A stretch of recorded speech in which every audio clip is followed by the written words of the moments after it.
உண்மையா கடவுள் உங்களை எதுக்காக அழைச்சாரோ அந்த வேலையை நீங்க செய்ய ஆரம்பிங்க. அல்லது நீங்க செய்யற பிசினஸ நீங்க உண்மை உத்தமமா செய்ய ஆரம்பிங்க. கடவுள் என்னோடு கூட இருக்கிறாருங்க.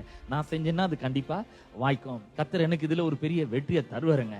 அவரை நான் நம்புறேன், அவரை நான் விசுவாசிக்கிறேன். அவர் என்னோட கூட இருக்கிறாரு. என்ன உயர்த்தத்துக்காக எனக்கு ஆசீர்வாதம் என்கிற ஒரு இயற்கைக்கு அப்பாற்பட்ட தெய்வீக சக்தியை எம்மால வச்சிருக்கிறாரு. நான் செய்யற எல்லாமே வெற்றி பெறும், நான் செய்யற எல்லாம் வாய்க்கும்.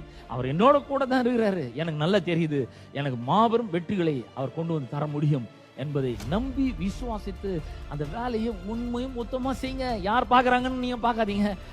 சிலர் எல்லாம் பாத்தீங்கன்னா பாஸ் பார்க்கும்போது பிரமாதமா வேலை செய்வாங்க. நான் அந்த மாதிரி இடத்துல எல்லாம் இருந்திருக்கிறேன் நிறைய. பாஸ் பாக்குறாருன்னு சொன்னா அப்படியே ஓடுவான், ஓடியாருவான், வேர்த்து வலிச்சு ஊத்துவான், ஏதோ பயங்கரமா வேலை செய்யற மாதிரி பண்ணுவான்.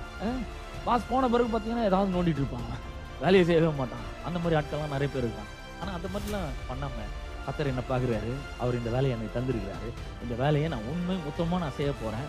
ஒருவேளை இன்னைக்கு நான் யாராலும் கண்டுக்கப்படாமல் இருக்கலாம், இன்னைக்கு ஒருவேளை எல்லாரும் என்ன ரிஜெக்ட் பண்ணிக்கலாம், இன்னைக்கு ஒருவேளை எல்லாரும் என்ன புறக்கணிச்சு தள்ளி இருக்கலாம், இன்னைக்கு எல்லாரும் என்ன பார்த்து ஒரு ஃபெயிலியர்னு சொல்லிருக்கலாம். ஆனா கர்த்தர் என்னோட கூட இருக்கிறாரு, நான் செய்யறதை வாய்க்க பண்றாரு, எனக்கு மாபெரும் வெற்றிகளை தருகிறார்.